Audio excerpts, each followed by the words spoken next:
Hello, I'm Natalie Kenway, Global Head of ESG Insight at ESG Clarity, and welcome to the Green Dream video series. This is a series where we interview senior members of the responsible investment industry. So today I'm delighted to be joined by Ross Grier, Managing Director UK for NextEnergy Capital. And today we are going to be discussing the NextEnergy Solar Fund. Thanks so much for your time today, Ross. Sure, nice to be here. So first of all, can you give us a very brief overview of the trust, when it launched, what it invests in, and what it aims to achieve? Yeah, of course. So here to talk about the NextEnergy Solar Fund, as you've said, that was launched back in 2014 and listed on the stock exchange. Our business mission is to generate a more sustainable future by leading the transition to clean energy. So as part of this, the NextEnergy Solar Fund aims to lead the way in building, owning and operating solar and battery assets in the UK and also internationally as well. NextEnergy Capital is the NESF's investment manager. We run more than £3 billion worth of solar assets across the globe. We see solar as a real key pillar of the UK's energy mix out into the future. Solar is currently about 5% of today's energy mix. We hope to make this more like 15% of the energy mix out by the kind of back end of 2030. And because of the way solar generates, this means that during the summer, almost all of the UK's power can actually come from this clean, green power source. NESF is focused on generating an attractive income for its investors, paired with a crystal clear ESG focus. And over the last 8 years, NESF has grown its dividend year on year and currently yields more than 7%. That's pretty incredible in today's market, as we know, and it's backed by physical assets on the ground, which is one of the reasons I really like working on this platform. Fantastic, thanks for that. And yes, as you mentioned, solar has a pivotal role to play in the energy transition, especially in the UK. But it could be argued that costs have maybe held back take up, particularly in the consumer area. How is this being addressed by the companies that you invest in? So solar is now the cheapest form of energy generation on the planet. It's therefore key to the energy transition, as we've said. We've seen costs come down, exponentially over the time frame since we launched the fund. As referenced there, 1 kilowatt when we launched the fund was probably around £5,000 to install. We see that as around kind of £500-600 now. So you can see that the material change in cost to deliver has affected over that time. That means on the large scale assets, so the solar farms that we build, we have seen material uptake to date. We anticipate consistent and further growth out to net zero in 2050. This will create a whole load of clean green energy for consumers to use in their daily life as well. What we also see as well is consumers starting to swap, petrol and diesel cars for electric, swap their gas heating for heat pumps and various other activities that bring more electricity demand onto the network, spread out across both industry and also consumer as well.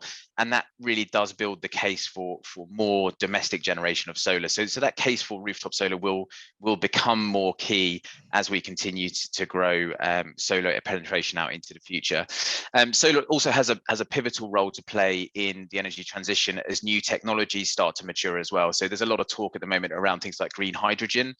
And solar will be, the catalyst in there for providing the clean energy to power the facilities that produce that green hydrogen as well. So yeah, in a whole host of different ways, solar is super important to the energy transition, and increased volume is the key way in which we drive cost out of the delivery process.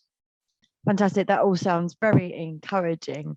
But more recently, we've seen energy price rises, and we've seen this cost of living crisis in recent months. How has that changed the attitudes towards solar? So I guess building on the last question as well, a few things have really held back adoption of solar, and price is only a component of it.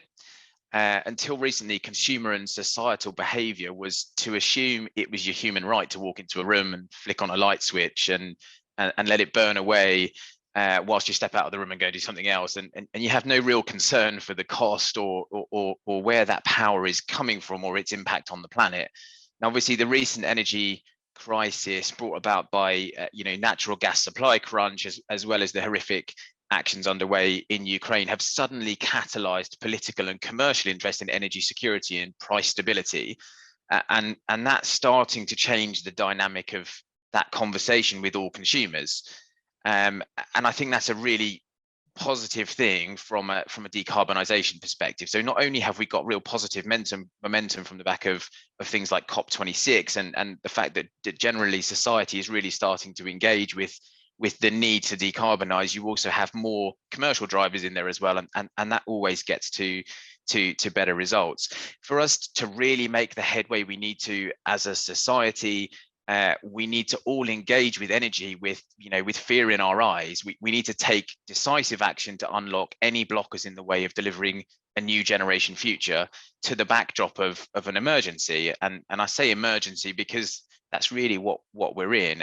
Our lives are at risk from the inevitable creep of climate change, and our cost of living is under significant and increasing pressure, which we all know really hurts those most vulnerable in our society. So we have to act to resolve this in the long term, and solar being the easiest, quickest and most favored by the public form of renewable energy, it's obviously a key component of how we bring about that price stability and how we combat climate change hand in hand. So I think solar does create really compelling case when you look at the fact it's that cheapest form cost of energy, as well as the most liked by members of society as well.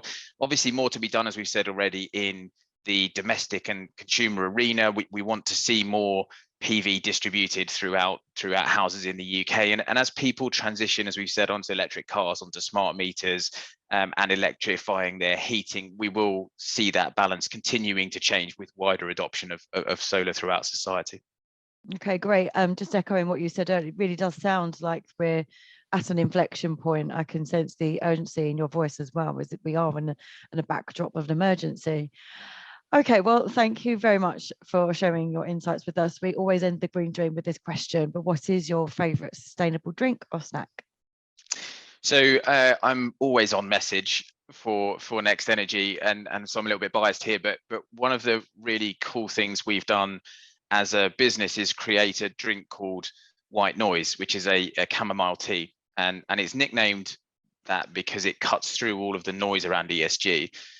One of my key passions is looking at ways in which we can deliver additional benefits to communities from the solar farms that we operate throughout the UK and beyond, and we've done that by creating biodiversity-protected hubs, but also in trial and error around alternative things like growing crops between the modules. So what's really cool about this pilot we've done with chamomile is the plant flowers white throughout the peak generating season. So we're able to harness potentially additional reflective power from this natural source, as well as being able to create a harvestable crop which teams of locals can then harvest for commercial gain. So always find the kind of satisfaction in the backstory of a cup as well of that chamomile tea. And from a personal perspective, I also in my life at home always try to buy locally sourced honey. I think it's a great way to support those that are doing great things to keep pollinators in the local community, but also find it's a really great way to combat hay fever as well. Yes, it really is. I completely agree with you there. Okay, well, thank you for sharing those with us. Great to speak to you, Ross. Sure, thanks a lot, Natalie.